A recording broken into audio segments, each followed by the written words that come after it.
autumn of 1882, just outside of Grayville, in the Arkansas Territory. The wind roared across the expansive plains, whipping rain sideways in sharp sheets that pricked like tiny needles. The sky had split open hours earlier, and the dirt path near the homestead of Captain Grayson had transformed into a muddy mess, half soup and half sorrow. It was the kind of storm that made a man appreciate sturdy walls and a dependable roof that mostly kept the elements out. Inside the main house, Marcus Turner stood by the window, arms folded firmly across his chest, his jaw set like stone. He was a tall man, built stocky from years of ranching, calloused hands, a back bent from hauling feed, and eyes that resembled old ash. His dark brown hair had started to gray at the temples, not from age, but from all that had preceded it. 3 years had gone by since malaria claimed his wife, Eleanor Blake. She had been his comfort. The woman who could soothe the storm merely by humming was someone very special. When she passed away, something inside Gunner Jedediah Caldwell had been securely shut away. He never entered into another marriage, nor did he even consider it. All that remained was Lily, now 10 years old, sharp as a whip and as obstinate as the summer sun. She was seated beside the hearth, legs crossed, her hair in loose braids, engrossed in a dime novel she had found beneath the floorboards the previous spring, her face glowing with the firelight, embodying her mother's quiet fierceness. Gunner didn't voice it aloud, but he observed her as if he feared she might disappear if he blinked just once too often. The knock came suddenly and loudly through the wind. His eyes darted to the door. No one ventured this far out unless they were lost, deranged, or seeking to invite trouble. The second knock was less a knock and more a plea, softer, slower, filled with hesitation. The sheriff reached for the rifle resting nearby. He eased the door open just enough to get a glimpse inside. There, soaked through and shivering, stood a woman clutching a child close to her chest. The woman appeared to be around 30 years old, perhaps a few years younger. Her dress was heavy with rain, and her boots, if they had ever been intact, were covered in mud and torn near the toe. Her face was pale, gaunt, and streaked with water, making it hard to distinguish tears from rain. The girl she held looked no older than 7, either asleep or close to it, wrapped securely in her mother's coat.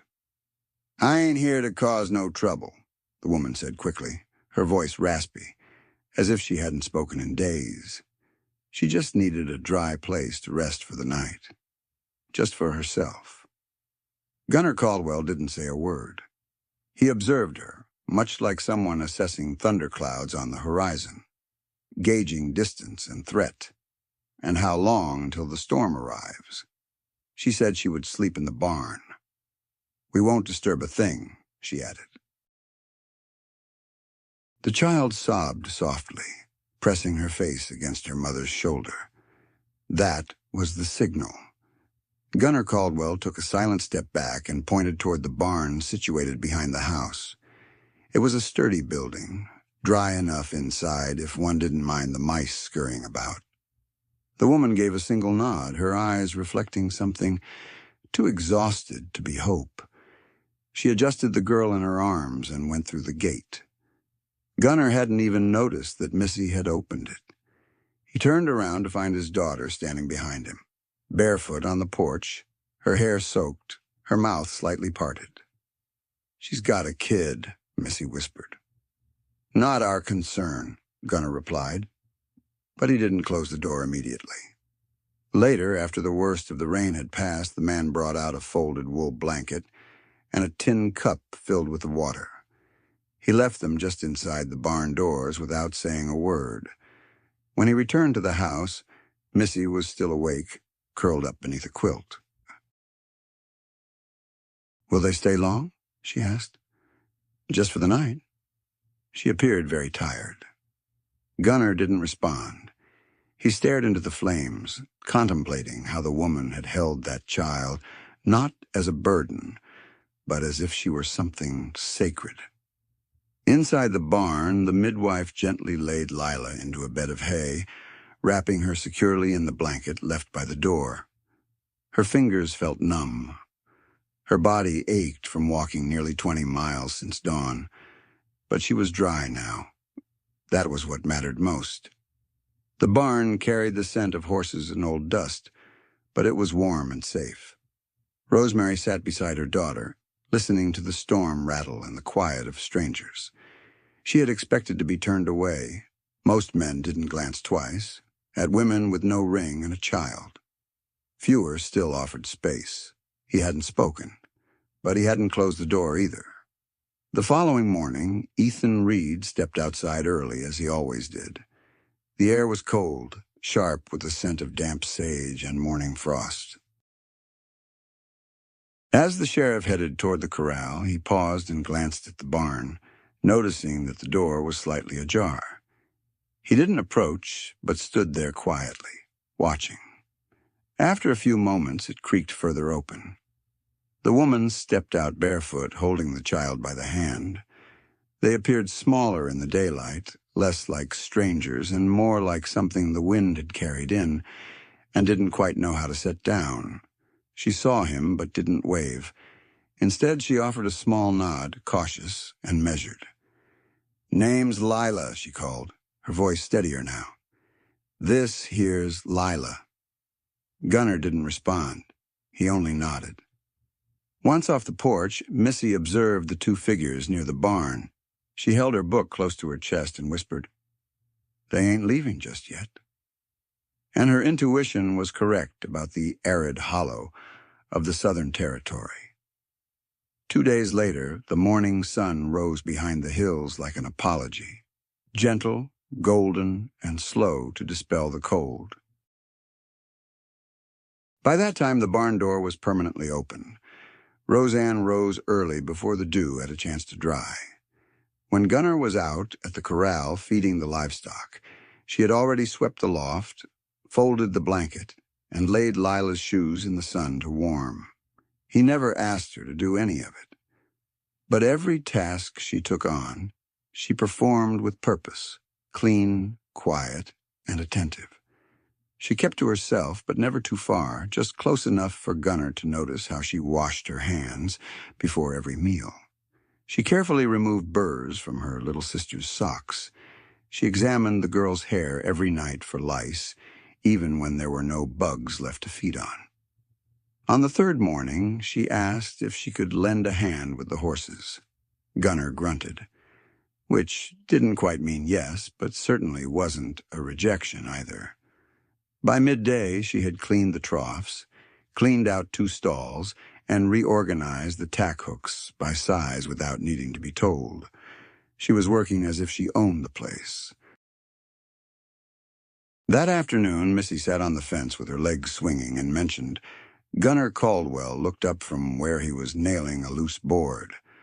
Rosemary was bent over the hay bin, sleeves rolled up, cheeks flushed from her effort.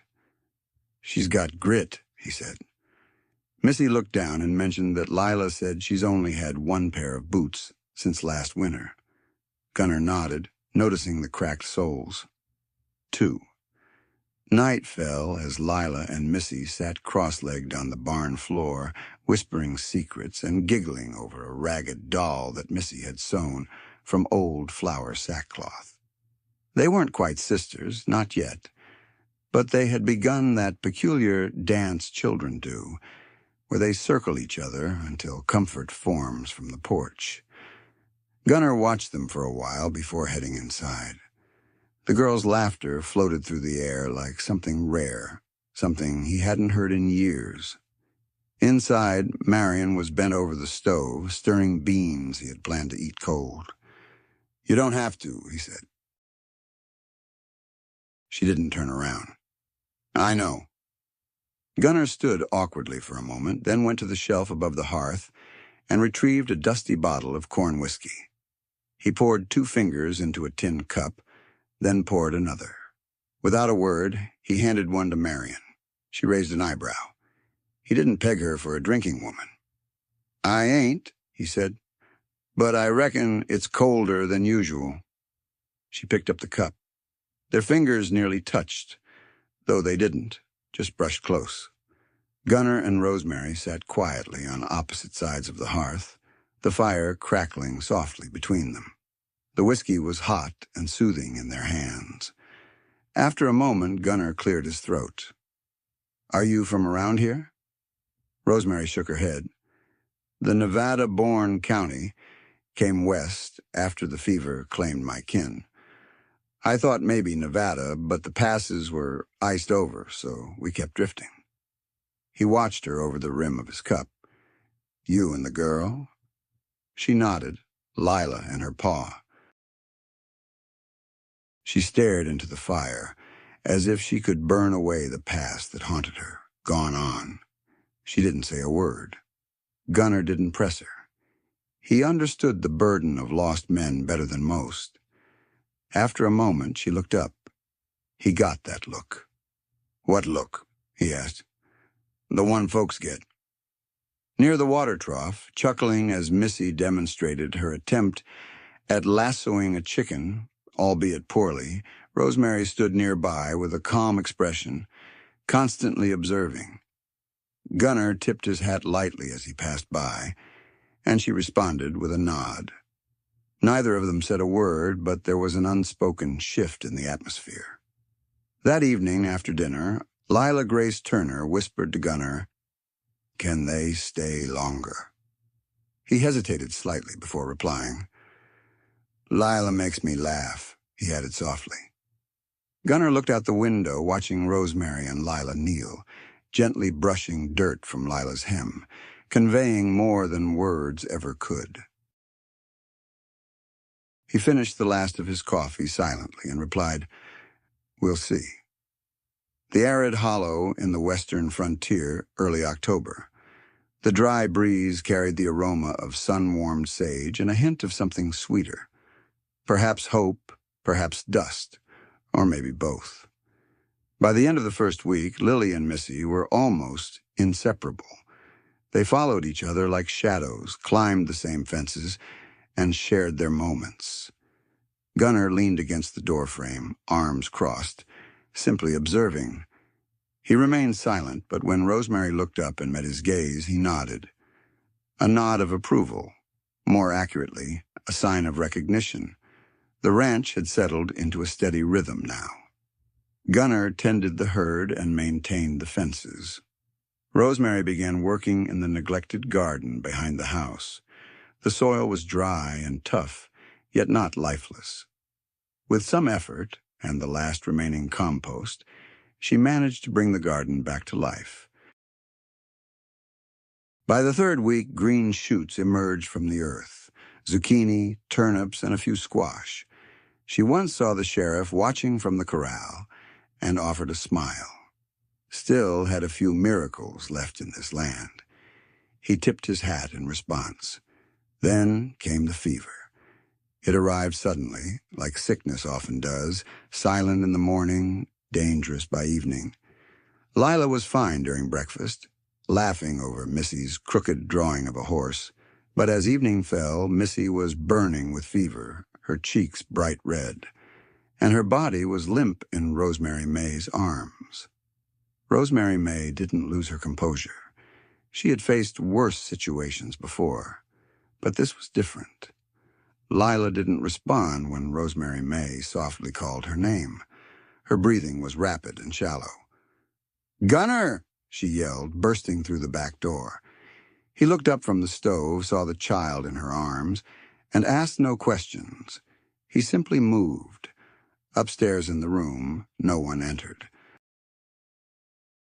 Gunnar rummaged through a wooden box at the bottom of an old trunk. Inside there were vials, dried herbs, and a blue tin containing quinine powder. "My wife used this," he said, his voice rough like gravel, referring to Missy. When the fever struck, they sat together by the fire in the barn. Lila was laid out on a pile of folded blankets. Rosemary May soaked claws in cold water, and pressed them to her daughter's forehead. Gunner measured small pinches of powder into a cup, mixed it with boiling water, and waited for Lila's lips to part just enough. She took a sip, then another, but her eyes remained closed. "Stay with me, sweetheart," Rosemary whispered. Gunner sat down beside her, close enough that their shoulders nearly touched. "You hold on," he said. "She's a tough one. She doesn't look it, but she is." Rosemary let her head rest briefly against Gunner's arm, just for a moment. "I've done everything I could," she said, her eyes rimmed red but dry. "If she dies, I've got nothing left." "She's not going anywhere tonight," Gunner replied. They remained quiet and still, waiting, their breathing matching the shallow inhalations and exhalations of the girl. After some time had passed midnight, she moved slightly, a twitch of her fingers followed by a gentle sound, more of a sigh than a word. Her eyes slowly fluttered open. Rosemary choked a mix of laughter and tears all at once. "He's right here." Missy's tiny hand reached out and found Gunner's knee by chance. He gently covered it with his own. "He frightened me, Missy," he whispered, surprising himself even more. Lila smiled softly. "Don't be scared, Mr. Gunner. I just had a warm dream." Gunner chuckled softly. Missy giggled, her voice trembling with emotion. By morning, the fever had subsided. The barn was still, apart from the rustling hay and the early bird songs beyond the hills. Samuel wrapped his arms around Emily, inhaling the scent of her damp hair. Gunner leaned against a post, eyes closed, his boots stretched out in front of him, and his hat pulled over his face. He hadn't moved at all during the night. When Missy entered the barn, sleepy and clutching her doll, she saw everyone in that quiet moment. Her father, her mother, and her older sister were there. Softly, she said to no one in particular, "This feels like a real family." No one corrected her. Redfield in the frontierlands, mid-October. The wind had shifted across the plains. Such signs usually meant storms or changing seasons. But in Redfield, it signaled something else: talk. And the gossip spread faster than a dust storm sweeping across the plains, with no fence to contain it. By the second week of Rosemary and Lila's visit, the townspeople had begun to whisper. They confided in the owners of the dry goods store and muttered near Hawthorne's general store. "Gunner Caldwell has a woman out there. Some say she was a widow or a runaway, with a child that wasn't his." Some folks voiced their thoughts with curiosity, while others sounded bitter. Gunner rarely came into town. He never had much to do with the town, but even he could sense the change. The way the local postmaster avoided his gaze when he came to get supplies. The way Reverend Blackwood nodded stiffly, as if greeting a man he'd rather not see. Gunner Caldwell, who had compromised his morals, felt the tension mounting. It all came to a head on a Thursday morning. The sun had just begun to rise over the hills when Gunner heard the thunder of hooves on dry ground. A solitary rider sped along the trail, kicking up a cloud of dust and animosity. The man was slender, broad-shouldered, wearing weathered town clothes from the long journey. His boots looked too new, and his jaw was set tightly.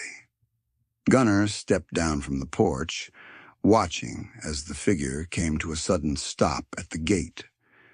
Rosemary appeared from the barn just as Lila peeked out from behind a hay bale.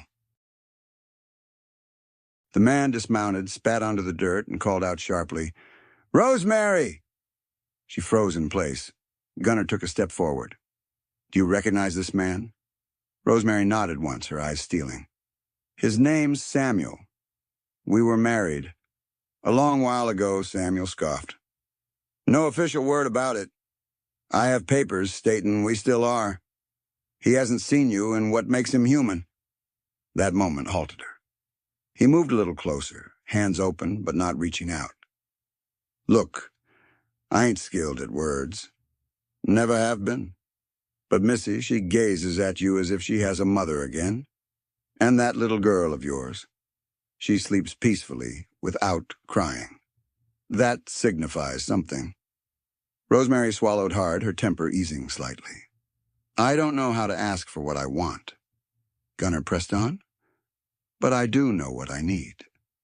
He cast his eyes downward, then looked up again. The narrator needs someone who speaks to Missy as if she truly matters. They need someone who transforms dirt into food and silence into comfort. And damn it, Rosemary, they believe they need her. Outside, the barn was eerily quiet. The wind stirred up a swirl of dust that danced briefly before vanishing. Rosemary stood there, her chest rising and falling steadily. Then she exhaled slowly, as if she'd been holding her breath for 10 years. She didn't get to need me without also seeing me, she said softly. I see you, Gunnar responded. I've been seeing you since that very first night. Her eyes shimmered, but she did not shed tears. Instead, she nodded once. I'm not yours, Gunnar. Not unless he decided to be. He nodded in return. She wasn't asking for that, just asking him to stay a little while longer. Rosemary turned, noticing Lila and Missy drawing shapes in the dirt with sticks. The two girls looked up and waved, giggling at something only they understood. She looked back at Marshall. I'll stay, she said, but not for you. He smiled, the first genuine smile she had ever seen on him. For her, she finished, then headed toward the girls. Dry Hollow, Arkansas Territory, late October. The days lengthened, the sun less harsh. Mornings arrived with a chill that seeped into your bones before you had a chance to say, damn it. But behind the barn, beneath a cluster of cottonwoods, something warm was being created. Not by men, but by girls with scraped knees and limitless dreams. Missy and Lila were busy hauling sticks, bundles of hay, and pieces of old canvas to a hollow where the grass grew untamed and the wind was gentle. They named it the Little House. It's for when we're grown, Missy said, so we can still live next door. Lila chuckled. Always, she said. But we'll be old by then, like 15. They built it in the way only children do, with uneven walls, a shaky roof, and more faith than plans. Gwen sewed 2 scraps of cloth together for a curtain. Sam hammered a nail into a stump so they could hang a pretend lantern. And every evening before supper, the girls sat inside laughing and whispering secrets too precious for grown-ups. Gunnar. He watched everything unfold from the fence line. He observed Missy quickly slip her arm around Lila without second-guessing. He saw Rosemary laugh in a way that no longer seemed borrowed. That evening, beneath the flickering glow of the oil lamps, he carved a small object from an old piece of mesquite, a rough wooden ring, created not for beauty but for significance. His knife moved gradually and steadily, each cut whispering a truth he hadn't yet dared to speak aloud. The following morning, before the sun had fully risen, he placed the ring on the wooden step outside Rosemary's door, wrapped in a piece of cloth. He left it without a note. She discovered it shortly after dawn. She didn't smile right away. She only held it in her hand, her thumb grazing the grain. Her breath caught somewhere between caution and curiosity. Later that day, as the wind stirred tiny cyclones across the yard, Gunnar stood by the porch rail, hands in his pockets, hanging empty, his gaze fixed on the distant horizon, as if it owed him an explanation. Rosemary enjoined him, wiping her hands on her apron. "Did you carve this?" she inquired, holding the ring delicately between her fingers. He nodded once in response. He didn't have any gold, and it didn't seem right anyway. She waited patiently. He didn't speak immediately, merely gazing beyond the barn toward the small house, built of twigs and hope. After a moment, he said, "Quiet but certain. Your daughter deserves a home, and my daughter needs someone to be a mother." Rosemary turned to him, observing the man beside her. His face was worn with a thin-lipped mouth, but his eyes, those tired gray eyes, held something unguarded, prompting her to ask softly, "And what about you, Gunner?" He swallowed hard. He glanced down at his boots, then looked back at her. "He wants to stop pretending. He doesn't desire anything more than silence." His voice cracked, just enough to seem genuine. He longs for mornings filled with voices.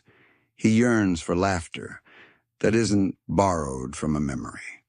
He desired a woman who knew the names of the plants in the garden, and a girl who called him Paw without needing to earn it through blood. He took a breath as though speaking cost him something deep inside. "I want this place to cease being merely where he survives and start becoming where he truly lives." The wind suddenly swept in, lifting her skirt slightly and brushing hair across her cheek. Rosemary looked down at the ring in her hand. It wasn't perfectly smooth. It had imperfections, tiny splinters where the knife hadn't settled quite right. But it was genuine, and that made it more sacred than any diamond she had never worn. Yet she didn't say yes, not at that moment. She simply stepped back, nodded once, and entered the house. Marcus didn't follow. He simply stood there, heart-pounding, like a hammer striking hollow wood, hoping that perhaps now didn't mean forever. Inside, Rosemary May Harper placed the ring in a small tin box next to her daughter's old shoelaces and a yellow ribbon from a county fair long past. She sat at the edge of the bed, gazing out the window at two young girls laughing in a house that would never see rain, and she wondered if broken things could still take root in the arid, empty territory of Arkansas. One day later, the morning arrived softly, the kind of stillness that only follows after something meaningful has been said, even if the answer remains unspoken. It entered through the window with golden sunlight and a gentle breeze that caused the curtains to rustle like a sigh. Rosemary May Harper shifted beneath the quilt, the pain in her back familiar, but less intense. For a moment she remained still, simply breathing. Then she heard the laughter, deep and rumbling. She pushed herself up and moved toward the window. Outside, in the shaded area near the porch steps, she saw Gunner kneeling beside Lila, helping her with the laces of Missy's old boots as she fumbled. His voice was gentle and patient. The words were slow and steady. Not over, but underneath, like binding a calf to a post, just softer. Lila frowned, sticking out her tongue in concentration. Missy stood nearby, arms crossed in playful annoyance. "You got it, Lila." He grinned brightly. "Told you he's better at teaching knots than school lessons." Rosemary smiled softly, a lump forming in her throat. Then Missy looked up, squinting toward the window, and without hesitation said, "Rosemary's almost got her boots finished." The words made Rosemary stop cold. "Not Miss R, not ma'am, just Ma," she said casually, as if it had always fit her. Tears sprang quickly, hot and unforeseen. She pressed against the windowsill, one hand gripping the frame as if it could hold her in that moment. She chose not to respond, as it was unnecessary. The girls had already resumed their giggling. That evening, the dinner table was crowded, not with food, although there was stew and the remaining pickled okra. Gunner Caldwell didn't gather around with fancy dishes or lace cloths, but with voices, passing bowls, elbows bumping, second helpings, everyone involved in the simple, hearty din of the evening.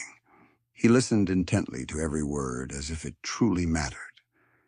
Missy shared a story about a chicken that had chased her. Marion added her version, which somehow included pirates. She burst into laughter so loud she snorted, and Gunnar nearly choked on his coffee. It wasn't flawless, but it felt complete. After dinner, as the sun dipped low and cast everything in shades of fiery orange and gentle pink, the farmer disappeared into the barn.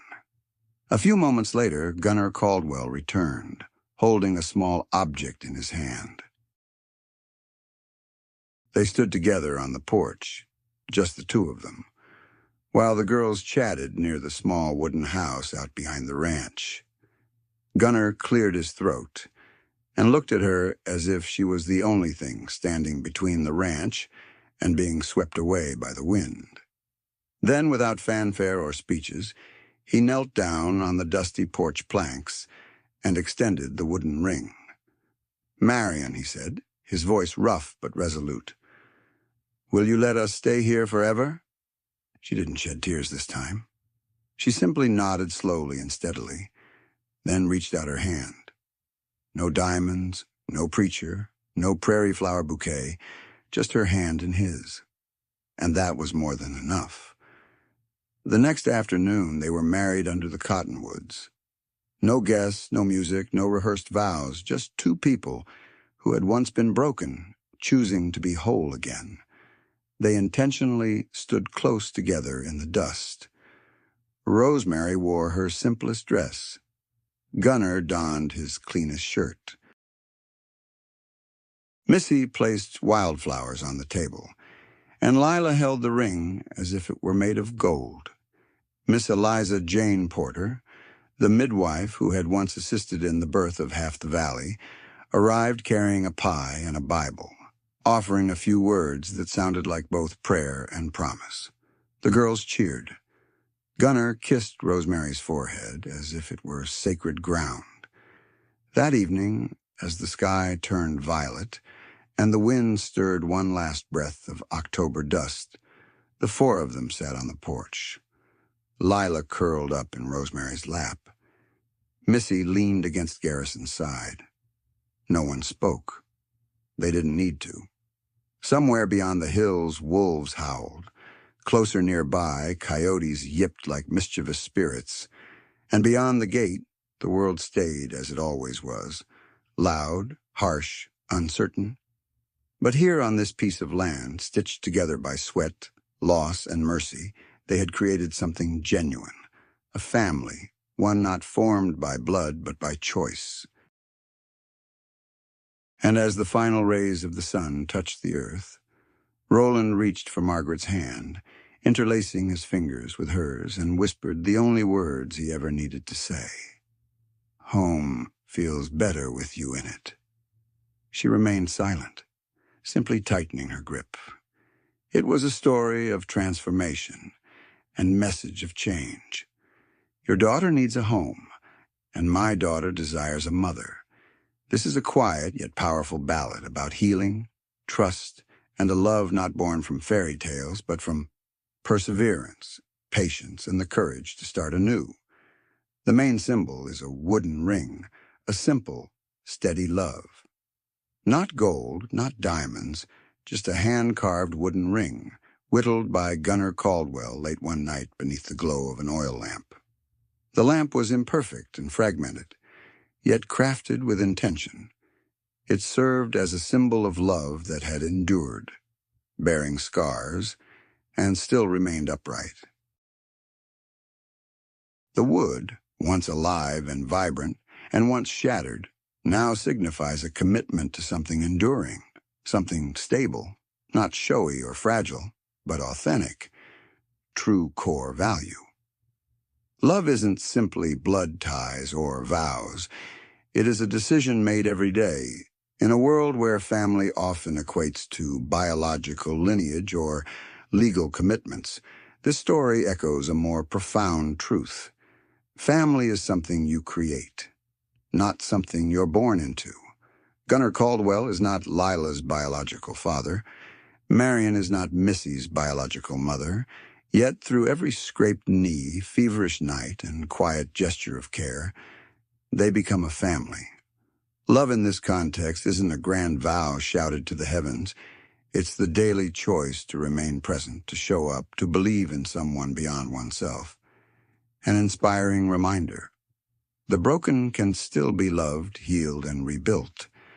Both Marion and Gunnar have overcome profound loss. They are individuals who once shattered, yet they demonstrate something uncommon. One doesn't need to be complete to deserve love. Their journey isn't centered on grand romance. It's about doing dishes side by side, keeping watch over a sick child, sharing silent moments that no longer cause pain. It's about creating a life not with flawless parts, but with whatever remains and making it meaningful. And perhaps that's what genuine love looks like on the frontier. Not a blazing wildfire, but a steady flame nourished every day. A love that doesn't guarantee ease, but commits to enduring. If you believe the West isn't just about shootouts and dramatic showdowns, but a place where hearts recover slowly and families are chosen rather than born, then you're on the right track. Friend, here at Wild West Stories, we don't just tell tales of outlaws and sheriffs. We highlight the quiet kind of bravery, the kind that builds fences and keeps loved ones warm. He stirs the stew and offers comfort to a companion during difficult times. Perhaps the reader recognizes a part of themselves in Marion, Marshall Cole, or those two young girls crafting a future from nothing but sticks and hope. If that resonates, tip your hat, click that subscribe button, and share this campfire story with someone who still believes in second chances. Another story is brewing out there in the dust just beyond the ridge, so stay close to the fire. He'll be right there, waiting, observing, and prepared to share the next story. Until then, ride steadily.